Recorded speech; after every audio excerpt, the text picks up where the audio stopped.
Voilà, comme promis, je vous présente l'Arduino, donc avec le petit dimmer, et puis la LED de 50 watts.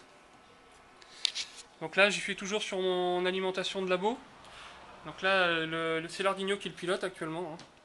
Donc je vais couper l'Arduino pour vous montrer ce que ça fait. Donc j'enlève carrément le fil, donc le fil de pilotage.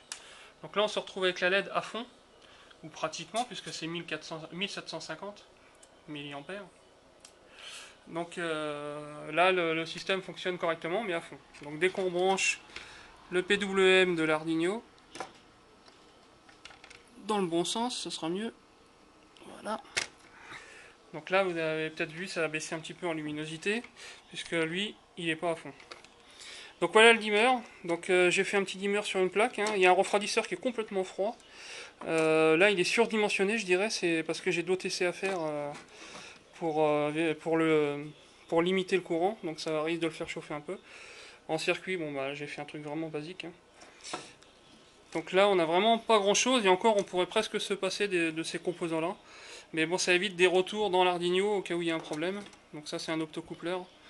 Ça évite tout un tas de problèmes si la tension des 36 volts revenait sur l'Arduino, ce qui a déjà été le cas. Donc voilà, il faut mieux mettre un optocoupleur. Sinon, donc, l'Arduino, je vous avais déjà présenté. Donc on va faire un test de LED. Contrôle individuel. Le bleu. Voilà. Donc là, tout est à zéro. Tout est coupé.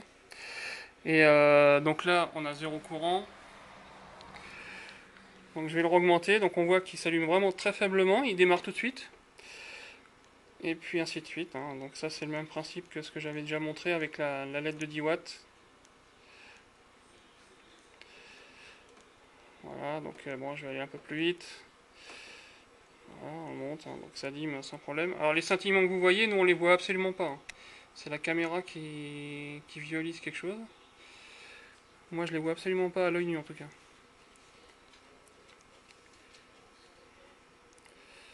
Voilà, là je suis à fond. Donc on se retrouve une nouvelle fois avec mes 1750 au maximum. Donc là j'ai un tout petit peu moins. Mais c'est moi qui l'ai limité, c'est pas l'Arduino qui le limite, hein. Donc voilà, juste ce petit test.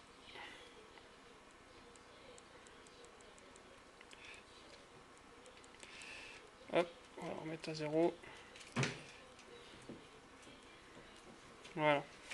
Donc une fois sorti de la partie test, il va reprendre, voilà, directement son allumage traditionnel en fonction de ce qui est programmé.